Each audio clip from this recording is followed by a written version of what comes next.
Hey everybody, here's another installment of Out for the Trash.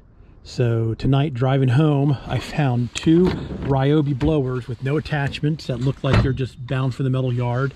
And then we found this Craftsman gold self-propelled lawnmower.